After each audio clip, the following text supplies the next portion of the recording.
Up until the release of Insomniac's Spider-Man in 2018, my favorite video games based off our beloved webhead were those found on the original PlayStation. Spider-Man, developed by Neversoft, and its sequel, Spider-Man 2 Enter Electro, developed by Vicarious Visions. While their graphics and combat systems are primitive compared to the superhero games of today, they still manage to be two of the most charming and effective in adapting the wall crawler. What they do have in common with the modern day superhero titles, though, lies within their narratives, which were not held down by any movie licensing deals, like a lot of other games from the early to mid 2000s. They had the freedom to do whatever they wanted, and include as many big main event level villains as they felt they needed to, without fear of those characters, say, popping up in a sequel of a film or something, a freedom not many movie license games had. And while inspired by the original comics, Spider-Man 1 and 2 were set within their own unique universe, separate from everything else that had come before. In a lot of ways, I compare Spider-Man 1 and 2 on PS1 to the Batman Arkham series, not only due to the obvious similarities in their narrative structure and their usage of cameos and hidden Easter eggs, but also because of the other less noticeable stuff too, like the bio sections they offer, where you can view the in-game models of every character and read up on their backstories. This was something we first saw in Arkham Asylum that was later expanded to model viewers in subsequent games. In Enter Electro, Spider-Man's costume becomes heavily damaged by the time you reach the final level, with visible tears in it. This kind of thing has been replicated countless times in superhero games at this point, and it was something made popular by Batman Arkham. Spider-Man 2 on PS1 was the very first to do it though, to my knowledge. The other big reason I compare these games to the Arkham ones is because their voice casts consist of several actors who reprise their roles from previous Spider-Man animated projects, much like the Arkham games, especially the earlier ones did with Batman the Animated Series.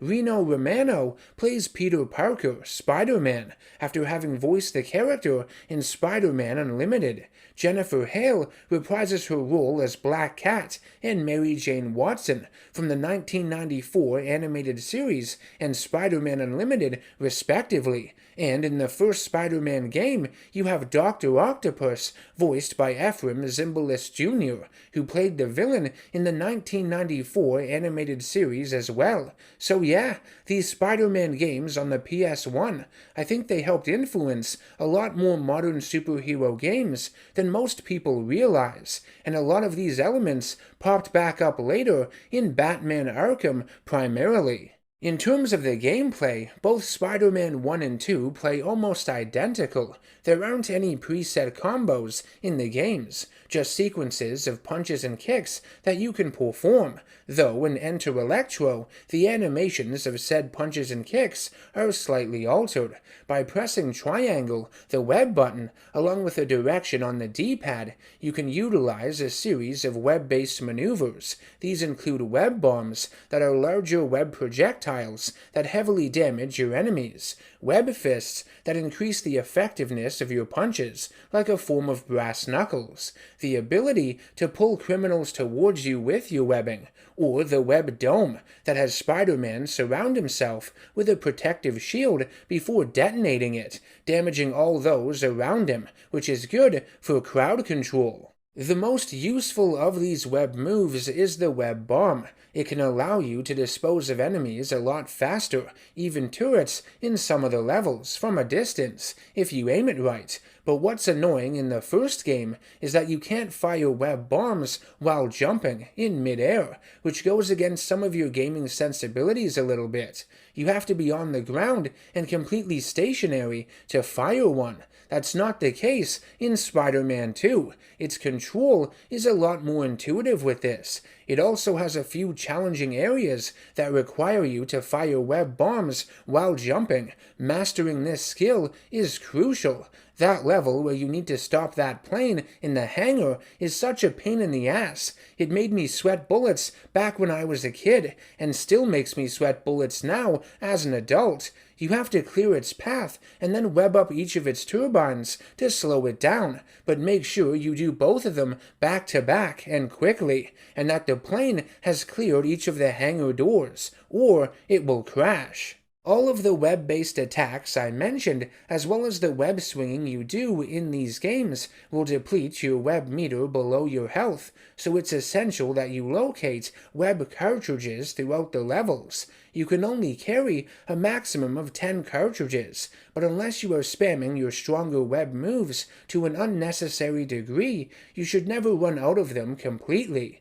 Both games have unique web pickups you can find that add an elemental effect to your web fluid that lasts until one of your web meters runs out. In Spider-Man 1, it's Flame Web that allows you to destroy the symbiote creatures a lot easier, and in Spider-Man 2, it's Electric Web, which acts like a taser that can stun enemies. Both games allow you to equip Spider-Man with various alternate costumes. They are unlocked by locating secret areas, finding the collectible comic books in the levels, or beating the game on specific difficulties. Each one possesses a unique ability, anything from unlimited webbing to infinite health, to restricting your web cartridge count to just 2, or allowing you to go invisible at the press of a button. In Enter Electro, Spider-Man's default costume has those webbed wings that were seen occasionally in the comics, and I like it better than the regular suit he has in the first game. Spider-Man 2 also added in a Create a Spider mode that allowed you to customize the costumes found in the game, picking your favorite and then giving it whatever ability you wanted from the set list available. During the first level of each game's story, you play through a tutorial that shows you how to use your various web abilities, perform combat moves, web swing by jumping and pressing R2, or by using targeting mode to automatically web swing to a specific target, and crawl up walls. You know, everything a spider can. In the first game, Black Cat guides you through the tutorial, whereas in Spider-Man 2, it's the X-Men Beast. And speaking of the X-Men, there are bonus training stages in Spider-Man 2 that feature Professor X and Rogue in the Danger Room, which help you hone your skills. It's pretty awesome. Alright, so now that I have discussed the gameplay of both Spider-Man titles, I'm going to go into each of their stories, their casts of villains, and specific odds and ends I feel the need to analyze along the way, starting of course with the original Spider-Man game by Neversoft. This one centers around Dr. Octopus as its main villain, and has him supposedly reformed, hosting a demonstration at the Science Expo 2000, where he is unveiling some new invention of his. Peter Parker is seen amongst the crowd, as well as his rival Eddie Brock, who is taking pictures for the Daily Bugle. Suddenly, an imposter Spider-Man makes his way onto the stage, and the crowd begins to panic. He steals Octavius's device, and after noticing Brock taking pictures of him, destroys his camera while fleeing.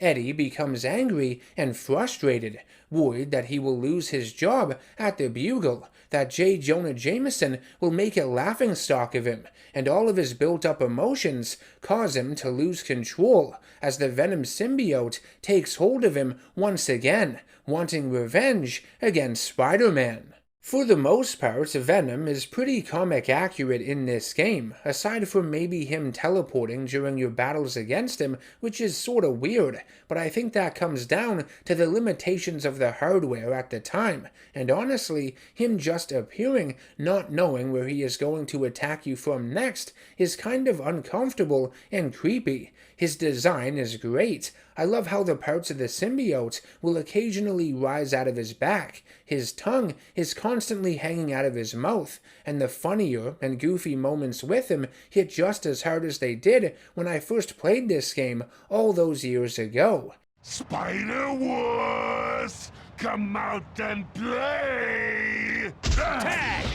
And that's due mostly in part to the performance by Darren Norris, one of the most underrated voice actors still working today. I remember him most fondly as Cosmo from Fairly OddParents, and the janitor Gordy from Ned's Declassified School Survival Guide, but he has voiced several characters in many noteworthy anime and video games over the years. In Spider-Man on PS1, he plays multiple roles: Venom, Mysterio, the Punisher, Scorpion, Captain America, and the Human Torch. Guy's got a lot of range.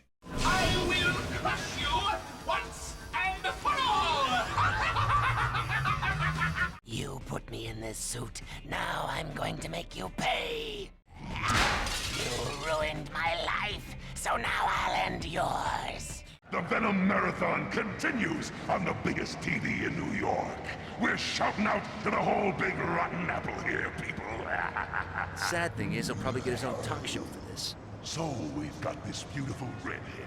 You know her. She's one of those famous bimbos. We have decided that this poor little lassie has 24 hours to live. 24 hours! Oh, by the way, her name is Mary Jane Parker. No. Mary Jane? So, just in case someone, I don't know who it could be, if any of you type-wearing freaks out there want to save little Miss Fashion Model, then bring it on! Meanwhile, New Yorkers, the Venom Marathon will continue!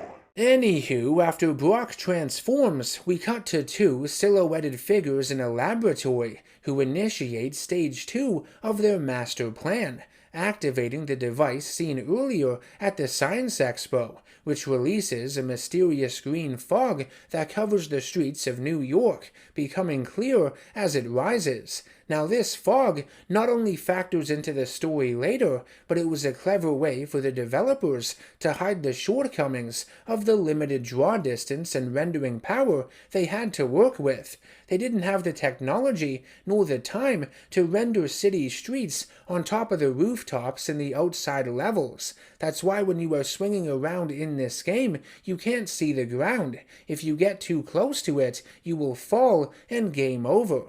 Spider-Man 2 Enter Electro also suffers from these same limitations, but unlike the first game, doesn't provide you with an ingenious explanation for it in its story. However, it does offer a nice compromise. It incorporates several levels that take place on the ground, whether that be in the city streets nearby skyscrapers and high-rise buildings, or ones that feature a combination of streets with smaller interconnected buildings. Listen, this was as good as it was going to get until all of these elements would be masterfully combined in the movie-licensed Spider-Man 2 game in 2004. We were still a few years away from that. We had to be patient. It was coming. Getting back to the game's story here, Peter goes out into the city to find answers as to who the imposter Spider-Man was, and to figure out the origin behind all of this strange fog. He meets up with Black Cat, who I failed to mention before is missing her iconic mask in this game, which is really odd and distracting. The Dreamcast version of the game had her with her mask, but here, sadly, on the PlayStation, it's nowhere to be found. Anyways, following information from Cat, you stop a bank robbery being committed by the Jade Syndicate. The level has you get rid of an armed bomb by throwing it inside of a safe. If you toss it to the ground, the timer on it speeds up. It's the first of many puzzle-solving segments in this game. None are all that confusing or difficult, and mostly involve locating and pulling levers, but hey, at least they're here in some capacity. Following the bank, you have to race to the Daily Bugle, which is being attacked by Mac Gargan, wanting revenge against Jameson for his role in the experiment that turned him into the Scorpion. The cutscene that sets up this series of levels is hilarious. Jameson calls Peter using his phone and tells him to call 911. Yeah, idiot. Following the battle, the police arrive and shoot at Spider-Man, believing him to be the one who attacked the Science Expo. The next series of levels have you evading the police helicopter that is sent after you, shooting missiles, destroying billboards, and setting fire to buildings. On rooftops, there are also countless armed police officers that fire at you excessively, and this violent manhunt is all because Spider-Man interrupted a science convention, stole property, and broke a camera. Is it just me, or does the police reaction seem a bit aggressive here? During the helicopter chase sequence, if you swing over to the crane with the jack-o'-lantern on it, you can find a hidden Easter egg, the hideout of the Green Goblin. There are pumpkin bombs on his workbench, laughter spray-painted on the walls, some sort of radar-like technology in the corner, and the piece de resistance, the Goblin glider, hung up on the wall. Green Goblin was not featured in either of these Spider-Man games on PlayStation, and I always felt that if they had made a third one, Goblin would have most likely been the main villain, but I guess in a way they did sort of make a third one, the Spider-Man game based on the first of the Sam Raimi films in 2002. It carried over a lot of the same gameplay elements found in these PS1 titles. It was sort of a spiritual successor, even though it was movie licensed, but I'll talk about that game very soon, so stay tuned. After defeating Scorpion and escaping the police, Black Cat and Spider-Man go to the city's power plant and confront the Rhino who had been attacking it. The boss battle against him is very similar to basically every other boss encounter he's ever had in video games. Dodge his charges and send him crashing into a wall, or, if you're lucky, one of the power generators which do more damage. During the fight, Black Cat is wounded and taken to the hospital by paramedics, who are actually Doc Ock's goons in disguise, and take her back to his laboratory. Following Rhino's capture, Peter goes after Venom next, who had used the Jumbotron in Times Square to send Spider-Man a message that he had kidnapped Peter Parker's wife, Mary Jane Watson. Spidey chases Venom throughout the city, which eventually leads into the sewers, where you fight some of Dr. Kurt Connor's failed lizard experiments. The lizard isn't one of the primary boss villains in this game, but he does make a fun cameo if you manage to locate him in the maze of sewer tunnels. He tells Spider-Man that Venom had imprisoned him, took control of his lizard minions, and as a result is willing to help the wall crawler stop him by giving you instructions on how to find Venom's lair. Peter defeats Eddie, frees his wife, and explains that the Spider-Man at the expo that had destroyed his camera was an imposter. The two decide to temporarily join forces to uncover the truth behind the masked assailant. They go to the Daily Bugle to search Jameson's records, but Venom senses his offspring Carnage nearby and goes to fight him. Just then, the Bugle becomes infested with symbiote monsters that begin attacking Spider-Man.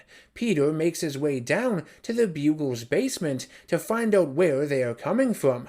Calling this a basement is generous, though. It looks more like an incinerator. Why the fuck does the basement of a newspaper look like this? Anyways, Spider-Man comes face to face with his imposter, which is revealed to be Mysterio using hologram technology to conceal himself. The boss battles in this game are fairly basic, and none of them are all that challenging, but the best, in my opinion, is Mysterio's, and not just because he's my favorite supervillain. He grows in size, and you have to jump up and down different levels using your web bombs to destroy the various weak points on his body. He stomps at you, punches at you. The floor is electrified in areas during the second phase. It's definitely the most unique in the entire game.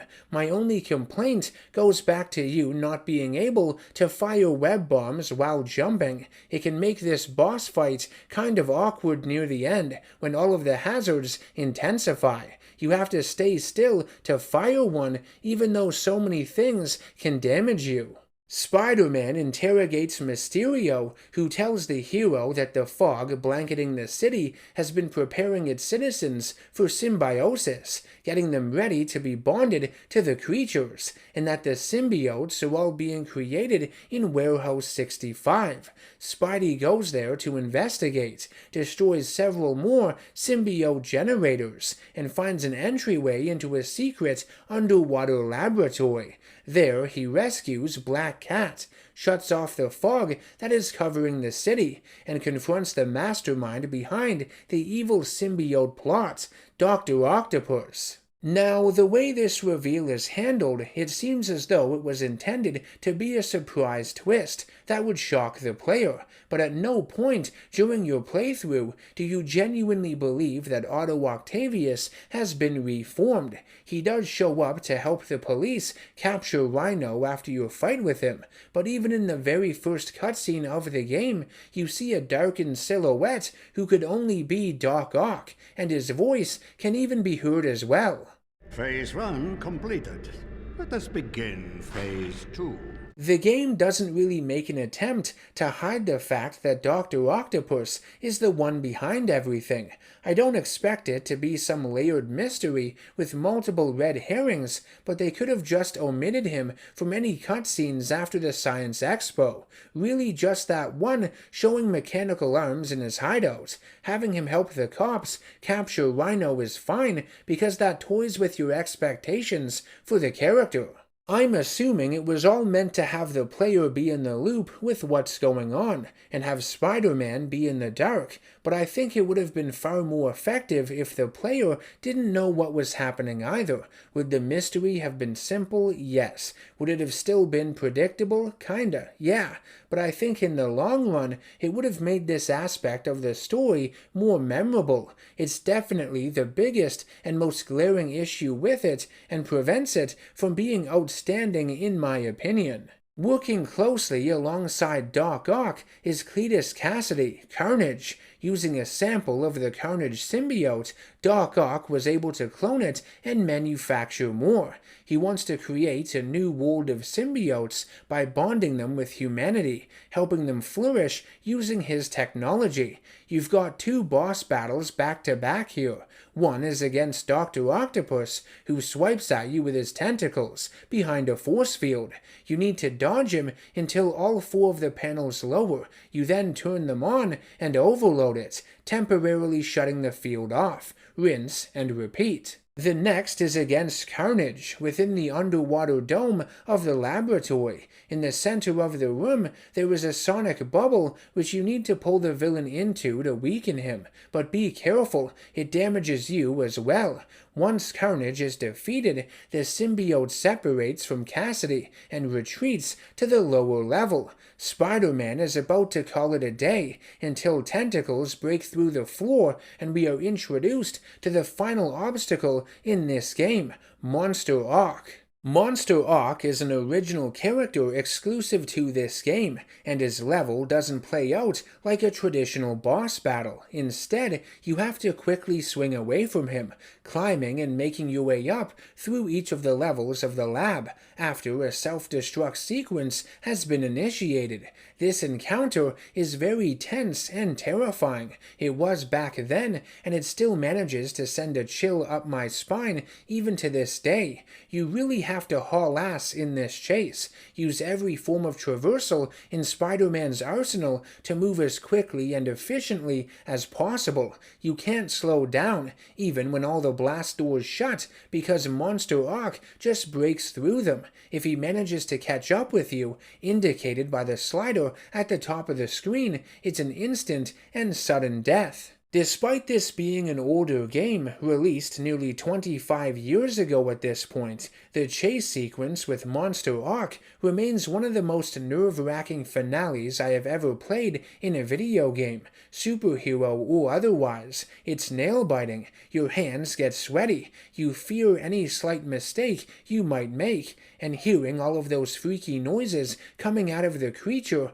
how unstoppable he is, None of it helps matters when you're trying to keep your cool. It was nightmare fuel for any kid playing this for the first time, and like I had mentioned, it still gives me the willies as an adult.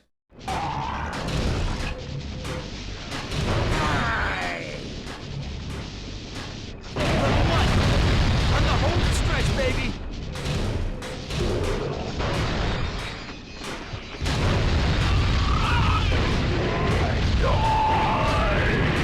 Once you escape Monster Ark, the fire from the blast causes the Carnage symbiote to release its control of Otto, and Spider-Man carries him to safety. The game ends with all of the villains humorously playing cards with each other in their shared prison cell, a joke the sequel game would also recycle.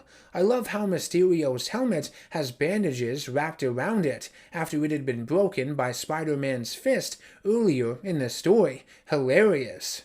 Once you beat this story, you unlock the option to play What If mode, which is essentially an alternate version of the game that features cameos from other characters in the Marvel Universe, as well as a bunch of sight gags and funny little scenarios. Some of the more notable changes include an orange blimp you can ride on to bypass a lot of the helicopter chase, a bullet time sequence with the doppelganger Spider-Man, a psychedelic battle against a miniature Doc Ock, which honestly gives me a headache, a yellow submarine passing by Doc Ock's underwater base, an obvious reference to the Beatles, the Ark of the Covenant inside a crate in the warehouse. Namor can be seen underwater during your fight with Carnage, and the Watcher provides the opening narration to the game as opposed to Stan Lee, who provides it in the base story. I failed to mention that earlier. Stan Lee actually introduces a lot of the levels in the game, catches you up with what's happening. He does it in the sequel too. It's awesome. Welcome, true believers. Stan Lee here to bring you yet another scintillating tale of superhero daring-do. Now it appears that trouble has found our arachnid hero yet again. So get ready for a pulse-pounding, web-slinging tale of shocking revelations. Now, let's shift our focus to the story of Spider-Man 2. It's not as strong as the first games, but it still has some pretty memorable moments in it. I love how it starts up with a recap of the first game, with a previously on Spider-Man message, as if you were playing through an episodic TV show. Previously on Spider-Man. Who dares? Face me, coward! Face a worthy foe. Spider-Man? He's stealing Octavius's device. That was Eddie Brock. I don't want to believe that you pulled off the heist today, but I've got to make sure. Daredevil! That leaves one question. Where's Rhino? Cat! Phase 1 completed. Let us begin Phase 2. No one can control the symbiotes. No one! And now, Spider-Man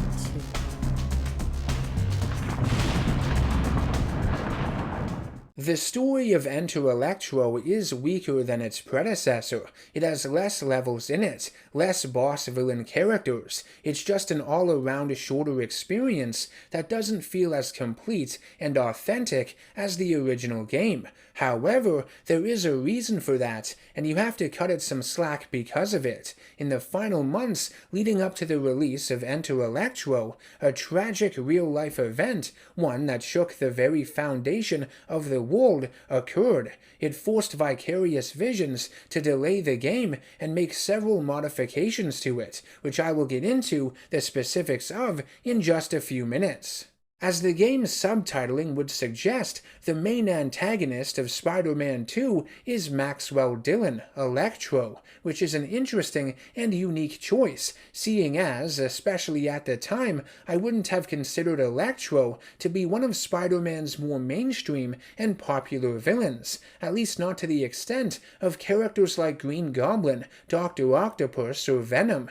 In the game, Electro and his other villain accomplices commit a series of robberies at laboratories all across the city to steal a device called the Bio-Nexus device, which will amplify Electro's powers to virtually limitless, godlike levels. The side villains in this game are a collection of foes that weren't really used in many Spider-Man games at the time, if any at all, and the boss battles themselves offer a lot more strategy to them compared to those in the original game. You've got the Shocker, who you battle within a warehouse, needing to defeat him before the entire building explodes due to a fire.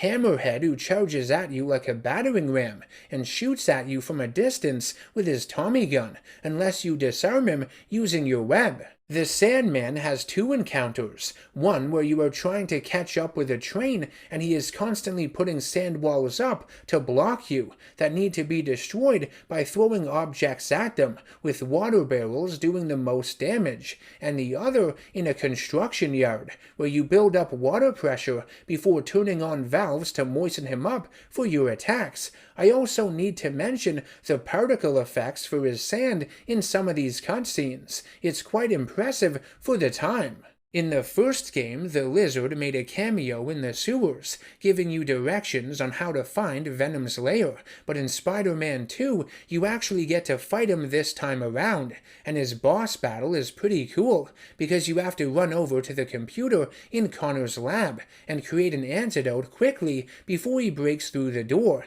It's really intense. If done successfully, antidote pickups will be scattered throughout the fighting area, which you need to use on him to damage him. If you are unsuccessful in making the antidote, then you are lunch meat and the Lizard will be invincible, so tough noogies there. I should mention that the Spider-Man villain Beetle also makes an appearance in this game. He's on board the train Spidey has to catch up with that I previously mentioned. He furthers the story, leaving behind a clue Spider-Man must follow, but he just escapes with a briefcase and is never seen again. It's disappointing that you never get to fight him. Maybe there was going to be a boss battle against him, but for whatever reason, it didn't make it into the final game. Maybe Vicarious Visions were saving him for a sequel too, which never materialized. Eventually, Electro is able to assemble the Bio-Nexus device and arranges a meeting with all of the other villains. The final component he needs for the device is its power source, a sapphire called Zeus's Tear. To find out its location, Hammerhead is sent to kidnap the creator of the Bio-Nexus device, a scientist named Dr. Watts. The cutscene revealing Hammerhead is one of the more memorable ones in the game. Hammerhead circles the table with a baseball bat, just like Robert De Niro did in the Al Capone crime film The Untouchables. Instead of bashing someone's head in though, spilling blood on the table, it's red wine from a broken wine glass, which covers a newspaper with Spider-Man's picture on it. Electro learns that Zeus's Tear is on display at the museum and goes there to retrieve it in a race against Spider-Man.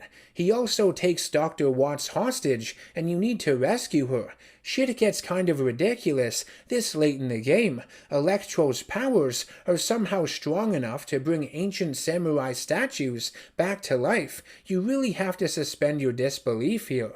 I mentioned the plane sequence in the hangar earlier as being one of the more frustrating parts of this game, but I don't think it has anything on the climbing section you have to do leading up to your battle with Electro in the museum's planetarium. If you get hit by the lightning bolts he fires down at you and don't happen to be above any of the displays you can land on, you can find yourself falling all the way down to the bottom. It's very aggravating, and honestly not very fun, but I guess playing this at 10 years old was just practice. For that giant climb out of the underworld you have to do as Kratos in the first God of War. Same shit, different shovel. Now that I think of it, Spider-Man 2 has a lot of difficult climbing levels. They all downright suck. There's one where you have to scale this laboratory with laser beams, electricity, ceiling sections that slam together, and it just seems to go on forever, with each new floor looking the exact same as the last. There's another with these square platforms that circle this giant tower-like structure. The auto-aim with your web swinging bugs out during this section, and I find it doesn't always want to work properly. You also have the odd bolt of energy that hits you and can knock you down. It's annoying. Did the developers add in all these frustrating climbing levels to pad out the game's length? Possibly. Anyways, Spider-Man manages to acquire the Zeus's Tear Sapphire before Electro does. However, he is forced to relinquish it in return for Dr. Watt's safety. With the Bio-Nexus device complete, Electro uses it to transform into a being of pure electrical energy, known as Hyper Electro. Just like in the first game with Monster Arc, Hyper Electro was an original final boss made exclusive for this game. The final battle between Spider-Man and Hyper Electro occurs on top of a nearby skyscraper. Spider-Man is able to use the tower's generators to overload the Bio-Nexus device, destroying it, and thus reverting Electro from God back into man. Spider-Man 2 Enter Electro was released in October of 2001, a month after its initial set release date of September 18th. On September 11th, tragedy struck as a large-scale terrorist attack in New York resulted in the complete destruction of the World Trade Center.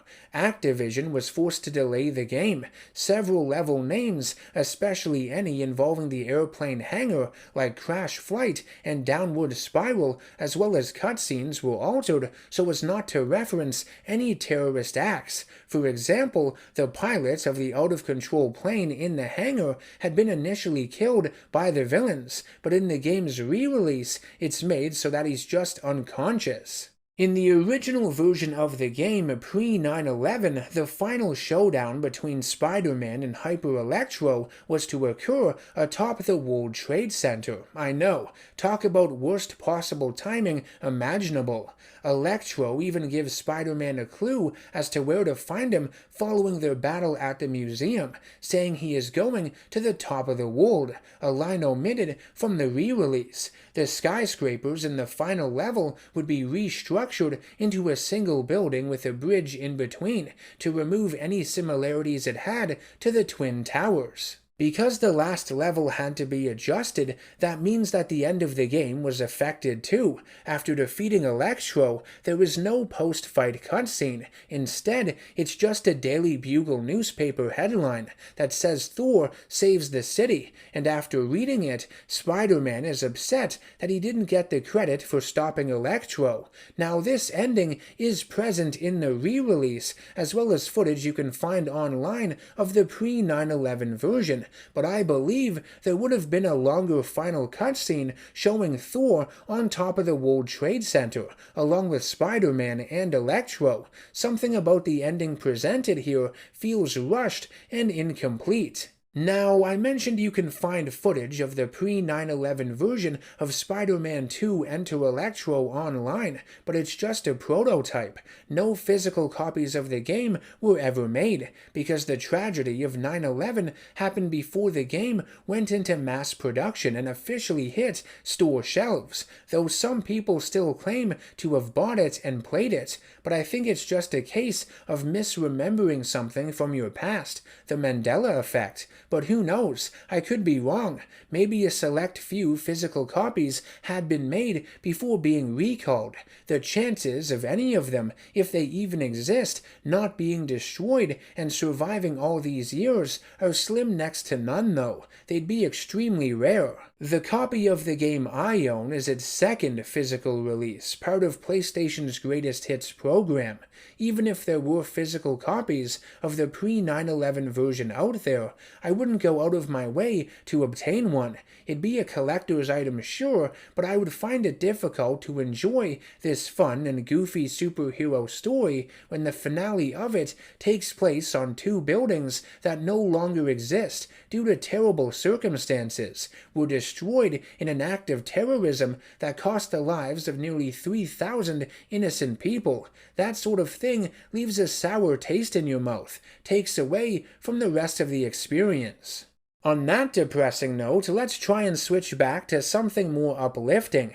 After beating the story and enter Electro, just like in the first game, you can play through the story again in What If mode. Unfortunately, this time around, a lot less effort was put into it, and it comes off as rather lazy. It's just a bunch of bananas and banana peels, for the most part, among a few other forgettable sight gags. No additional characters make any cameos either. I would say pass on playing this version of What If mode. You won't really miss anything significant. Still to this day, no matter how many superhero games I play, Spider-Man 1 and 2 on the original PlayStation will always remain favorites of mine. They're games I revisit every few years. They were a big part of my childhood, and I think they accomplish things in them that a lot of other superhero games of the era wish they could have. Hell, there are superhero games today that fail where these two succeeded. They were so far ahead of their time. The original Spider-Man gets the most admiration, but I feel Enter Electro is underappreciated.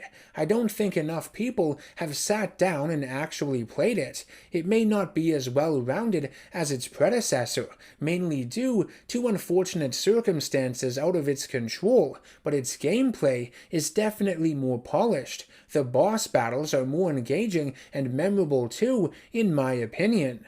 If you've played either of these Spider-Man games before, let me know your thoughts on them down in the comment section below. I want to thank you all for taking the time out of your busy day to watch my video, and I hope you found it entertaining and insightful in some way. If you'd like to support the channel and ensure more videos like these can be made in the future, make sure to subscribe, hit that bell icon for notifications, and become a producer over on Patreon if you can. Any and all financial support over there goes a long way, big or small. I will see you all in the next one. Take care, stay safe, and always stay nerdy.